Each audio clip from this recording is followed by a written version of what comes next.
கிருஷ்ணகிரி மாவட்டம் ஓசூர் அருகே கடும் ஆக்ரோஷத்துடன் பிளறியபடி இரும்பு கம்பி வேலியை உடைக்க முயன்ற காட்டு யானையால் பரபரப்பு ஏற்பட்டது. விவரங்களுடன் நிகழ்ச்சி செய்தியாளர் செல்வம் விவரம் என்ன? தேவா, கிருஷ்ணகிரி மாவட்டம் ஓசூர் அருகே தமிழக எல்லையான ஜவலகிரி வனப்பகுதியில் அதிக அளவில் காட்டு யானைகள் தற்போது இருந்து வருகிறது. அந்த காட்டு யானைகள் அவ்வப்போது அருகில் உள்ள கிராம பகுதிக்குள் நுழைந்து பயிர்களை சேதப்படுத்தி வருவதுடன் உயிர்களும் சேதமாகிறது. இந்த நிலையில் நேற்று கூட ஒருவர் யானை தாக்கி உயிரிழந்தார். யானைகள் வனப்பகுதியில் இருந்து வெளியே வருவதை தடுக்க வனத்துறையினர் பல்வேறு இடங்களில் இரும்பு கம்பி சோலார் மின்வேலி அமைத்துள்ளனர். இந்த நிலையில் ஜவலகிரியில் இருந்து கோலகொண்டப்பள்ளி கிராமத்திற்கு செல்லும் சாலையில் அமைக்கப்பட்டிருந்த இரும்பு கம்பி வேலியை வனப்பகுதியில் இருந்து வெளியே வந்த காட்டு யானை ஒன்று ஆக்ரோஷத்துடன் பிளறியபடி உடைக்க முயன்றது.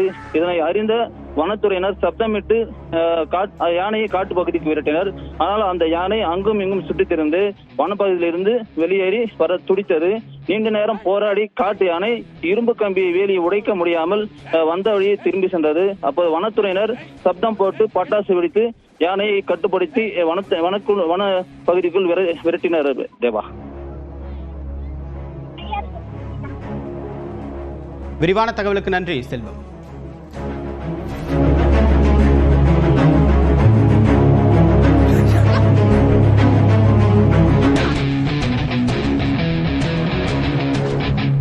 Hey, hey, hey!